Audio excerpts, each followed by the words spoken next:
Décio, a gente mais cedo estava até repercutindo aqui, né? O presidente Lula cancelou a sua ida à cúpula dos BRICS na Rússia por conta de um acidente doméstico, vai participar agora de uma forma virtual. Sei que você acompanha também bastante sobre este cenário. Eu queria repercutir contigo diante disso, né?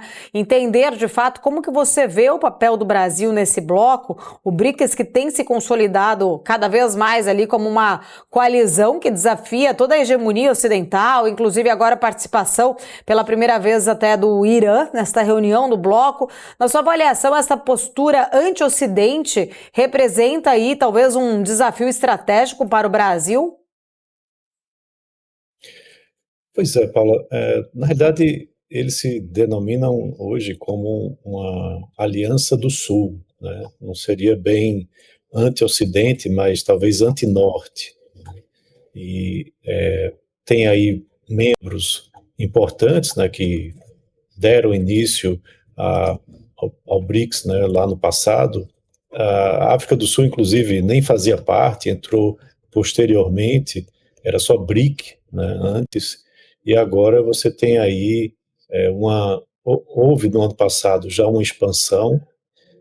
O Brasil até não foi muito favorável a essa expansão, até porque tira um pouco do peso que o Brasil teria, né? Porque você tem Índia, China e Rússia, são aí, de repente, os países mais relevantes do BRICS, né? África do Sul e Brasil têm menos peso. E aí ampliou-se, né, para a inclusão de Argentina, Egito, Etiópia, Irã, né, Arábia Saudita e Emirados Árabes Unidos, onde você começa a ter grandes fornecedores de petróleo, né, fazendo parte, né, desse grupo de países. Mas não para por aí, você tem cerca de 30 países que estão se candidatando, né, a integrar integrar o BRICS, e aí se fala numa nova categoria de bloco, né, desse bloco, que seriam países parceiros, não membros efetivos, onde inclui nessa lista dos 30 países candidatos Venezuela, Nicarágua, Bolívia, Cuba, Turquia, Nigéria, né? Isso são alguns países até com ditaduras, né, que estão acontecendo e que podem trazer aí mais conotação política e talvez migrando um pouco mais para o que você mencionou de ser um eixo de aliança contra a OTAN, talvez, ou contra países que fazem parte do eixo ocidental. De fato, assim, politicamente isso pode ser bastante preocupante e economicamente traz aí mais força para um grupo que vem também trazendo um certo antagonismo nas relações comerciais. Mas é complexo, né? A Argentina, através do Milei, ele ainda em 2023 pediu para sair do bloco, né? Pediu para não fazer parte do bloco, e você tem aí alguns pontos importantes que serão discutidos essa semana. Por exemplo, a crise, né, que vem acontecendo no Oriente Médio é algo que tem que ser discutido. A cooperação política e financeira entre esses países vai ser outro eixo de conversa para essa reunião dessa semana. Também o papel do New Development Bank, né, o novo banco de desenvolvimento que é presidido pela Dilma, e como ele vai ser utilizado aí para financiar, inclusive aqui, investimentos aqui no Brasil, certo? E um conselho empresarial, né, do BRICS. Esse é outro ponto também que está sendo, que vai ser discutido essa semana. O presidente Lula ia participar pessoalmente, agora vai participar online, né? Isso talvez tire ainda mais o protagonismo, né, daqui do nosso país como um representante.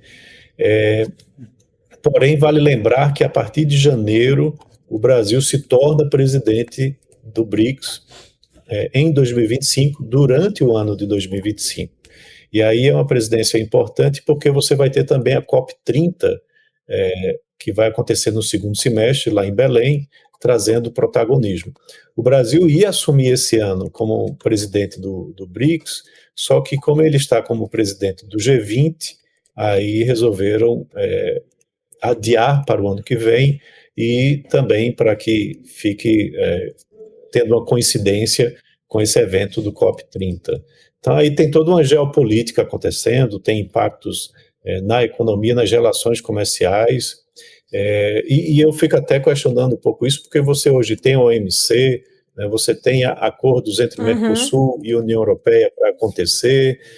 Se você se posiciona muito, né, com esses países que são assim, considerados países rivais ou países antagônicos à OTAN, por exemplo, fica mais difícil para você concretizar um acordo Mercosul-União Europeia, por exemplo.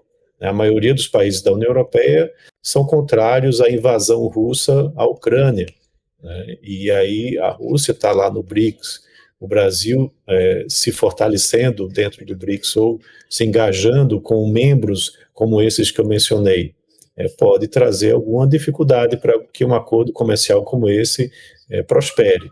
Há também a questão desse conflito lá no Oriente Médio, né, entre Israel e diversos países ali no entorno, que você tem outros, tem o Irã, por exemplo, fazendo parte, né, do BRICS, e os Estados Unidos apoiam Israel, então pode dificultar o comércio também entre Brasil e Estados Unidos, quando o resultado da eleição sair aí, principalmente se o Trump for eleito, já que o Trump tem um posicionamento muito mais forte nas questões internacionais em apoio a Israel, na comparação com a Kamala Harris.